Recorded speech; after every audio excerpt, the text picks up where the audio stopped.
19 শতকে জন পেম্বারটন নামে এক রাসায়নিকবিদ কোকা কোলা ফর্মুলা আবিষ্কার করেন। কোকা কোলা আদি রেসিপি তৈরি হয়েছিল যুক্তরাষ্ট্রের জর্জিয়া অঙ্গরাজ্যের কলম্বাসে অবস্থিত ইগল ড্রাগ অ্যান্ড কেমিক্যাল কোম্পানিতে। এটি তৈরি করেছিলেন জন পেম্বারটন। এর প্রকৃত নাম ছিল কোকা ওয়াইন, যাকে বলা হয় ফরাসি ভাষায় ওয়াইন কোকা। তিনি সম্ভবত ইউরোপীয় 3 মারিয়ানি নামক কোকা ওয়াইনের ব্যবসায়িক সাফল্য দেখে এরকম একটি পানীয় প্রস্তুত করতে অনুপ্রাণিত হন। 1886 সালে যখন আটলান্টা ও ফুলটন কাউন্টি অ্যালকোহলিক পানীয়ের বিরুদ্ধে আইন পাশ করেন, তখন পেম্বারটন কোকা কোলা তৈরি শুরু করেন।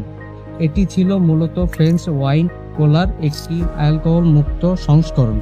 কোকা কোলার প্রথম বিক্রিয়াটি হয় 8 মে 1886 সালে।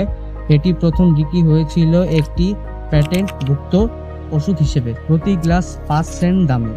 এটি স্বাস্থ্যের জন্য ভালো, এরকম বিশ্বাসের কারণে পুরো যুক্তরাষ্ট্রে এটি যথেষ্ট জনপ্রিয় হয়ে ওঠে। বাজারজাতকরণের প্রথম বছরে কোকা কোলা বিক্রি হয়েছিল 9 গ্লাস। পেম্বারটন দাবি করেছিলেন যে কোকা কোলা অনেক রোগের প্রতিকার করে, যেমন মরফিন আসক্তি, বদহজম, মাথা ব্যথা প্রভৃতি। 2024 জানুয়ারিতে 258.66 বিলিয়ন ডলারের কোম্পানি হয়ে উঠেছিল। এখন প্রতিদিনে কোকা কোলা 1.9 বিলিয়ন বোতল বিক্রি করে।